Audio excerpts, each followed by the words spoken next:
اللهم صل على محمد وعلى آل محمد كما صليت على إبراهيم وعلى آل إبراهيم إنك حميد مجيد. اللهم بارك على محمد وعلى آل محمد كما باركت على إبراهيم وعلى آل إبراهيم إنك حميد مجيد. أما بعد، فأعوذ بالله السميع العليم من الشيطان الرجيم من همزه ونفخه ونفثه. بسم الله الرحمن الرحيم. لقد كان لكم في رسول الله أسوة حسنة.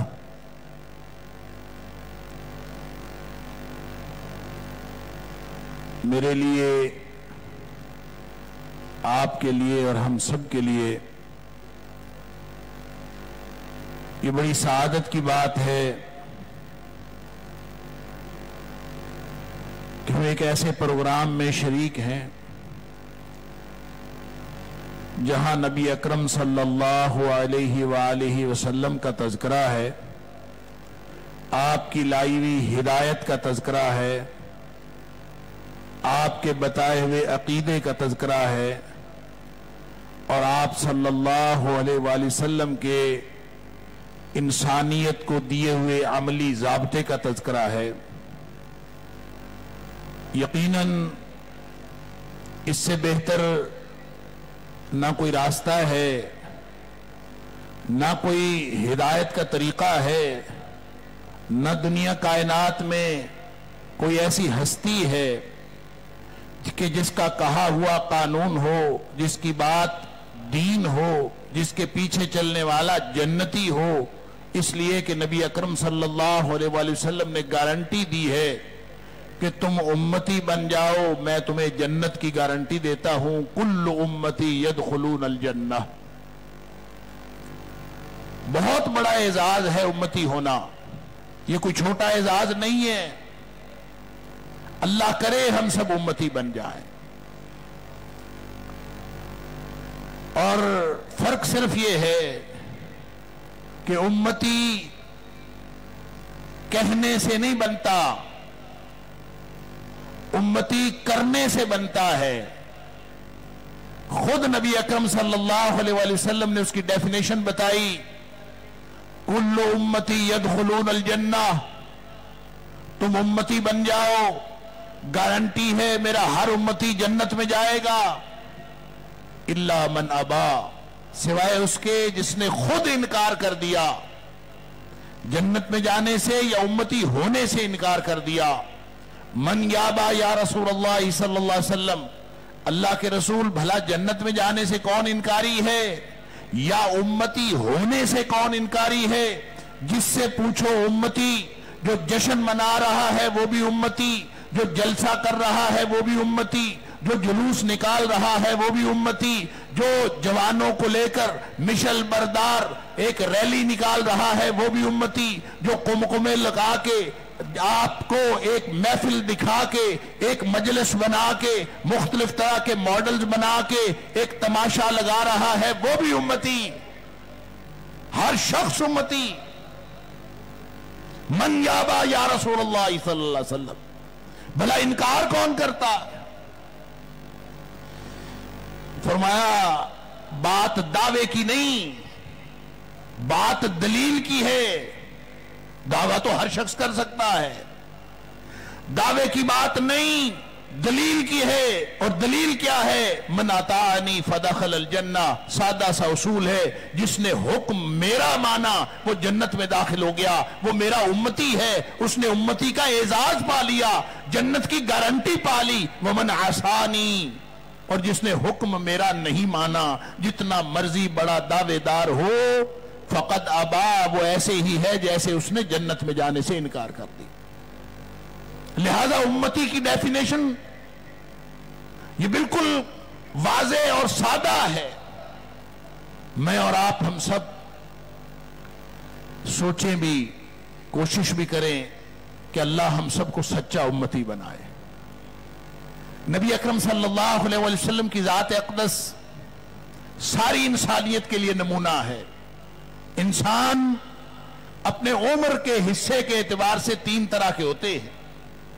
ایک وہ جو بوڑھے ہو چکے ہوتے ہیں، جنہوں نے عمر گزار لی ہوتی ہے، جو رجولیت کی عمر کو پہنچ چکے ہوتے ہیں.